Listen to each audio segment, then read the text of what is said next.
One of the most debated superhero matchups is Batman versus Superman, but it makes no sense why this matchup is so hotly debated when it is painfully obvious that Superman would utterly destroy Batman in like a second. I know what you're about to say, but Batman always has a plan, and you're not wrong. While it's true that he's the world's foremost detective, billionaire, fake playboy tactician, none of that actually helps much in a straight-up one-on-one fight to the death. And of course, we're disregarding morality here for this what-if scenario. The two have fought many times in the comics, and Batman actually wins a lot, but there was always some sort of unfair, crippling restriction placed on Superman. Let's look at some examples. In their most famous bout in The Dark Knight Returns by Frank Miller, Superman showed up to the fight having been just caught in a nuclear blast. Plus, Batman had Green Arrow shoot him with a kryptonite arrow. That's like showing up to a boxing match after being tased and getting a snake bite to the face.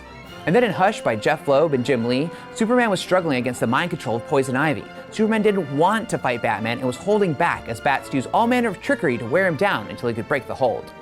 But here's the thing. Even though Batman has a deck full of aces up his sleeve for taking on Superman, he would never actually get the chance to use them. To illustrate this point, let's set the scene for a fight as fair as we can make it. And before you say that Batman should get to use his Robo-Bat armor, let me stop you right there, because that's not a true battle of hero versus hero. If you let Batman bring an equalizer to the fight, then Superman should get one too, like an EMP to shut off the suit.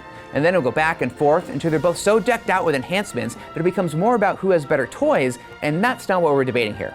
So, for our fair fight scenario, the two are in prime health, they have their standard costumes on, and they are standing 20 yards apart in the middle of a desert with no civilians or supervillains to interfere. The bell sounds and the fight to the death begins. And Superman is the winner! What, you didn't see what happened? That's because Superman moved faster than a speeding bullet and knocked Batman's head off. Or maybe he zoomed him up to space and left him there to die. He even could have zapped him with his heat vision before Batman could reach for that kryptonite ring he always keeps in his utility belt. Look, Superman is so fast that he can keep up with the Flash, and so strong that he can trade blows with Doomsday and Darkseid. So as cool as Batman is, to Superman, he's nothing more than a meat punching bag with pointy ears.